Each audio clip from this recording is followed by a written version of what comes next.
चढ़ाओ एक लोटा जल। कभी कभी अगर ऐसा लगे जीवन में कि दुख बहुत ज्यादा आ गया है, बहुत तकलीफ आ गई है, तो लाल चंदन को घिसकर उस लाल चंदन का लेपन भगवान शंकर पर कर कर फिर पानी चढ़ाओ। अगर कोई संकट भारी है और निकट रहा,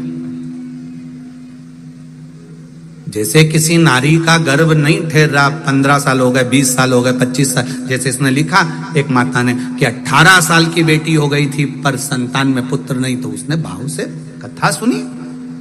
ऐसे आपके भीतर अगर 20 साल हो गए, 25 साल हो गए, 30 साल हो गए, संतान का सुख ही नहीं है, लाल चंदन का लेपन बाबा भोलेनाथ पर करना प्रारंभ करो। पीठिका पर लाल चंदन का लेपन करना प्रारंभ करो। लाल चंदन से बाबा का श्रृंगार करना प्रारंभ करो। एक बेलपत्री पर लाल चंदन, दोनों पत्ती नीचे वाली, जो नीचे की जो 2 पत्ती होती है, इस पे लाल चंदन, और बीच वाली पत्ती पर पीला चंदन लगाकर बाबा के शिवलिंग को समर्पित करिए। बाबा से प्रार्थना करिए, रोज प्रार्थना करो। परंतु एक बात का स्मरण रहे, 25 साल हो गए, 20 साल हो गए, 30 साल हो गए, संतान नहीं, तो पहले जल से अभिषेक कराना। अभिषेक कराकर उस जल का आचमन करने के बाद हाथ को खासा करना, धोना।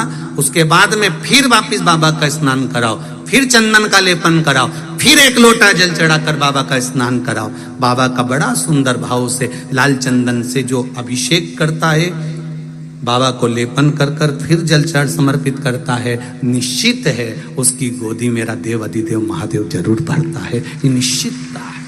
हम तो बेटियों से भी कहते हैं, जिसका विवाह नहीं हो रहा हो, 25 साल, 30 साल, 27 साल, 28 साल, 32 साल, 40 साल हो गए हो, नहीं हो रहा हो बेटा बेटी का विवाह, उसे लाल चंदन का प्रयोग अशोक सुंदरी वाली जगह पर 7 बिंदी लाल चंदन की लगाकर 7 बेलपत्र 7 बिंदी पर रखिए और महाराज अपनी कामना कर कर भगवान से आइए। बाबा देगा, करेगा, 3-4 महीने में विवाह पक्का करेगा। ये लाल चंदन की महत्वता है शिव तत्व।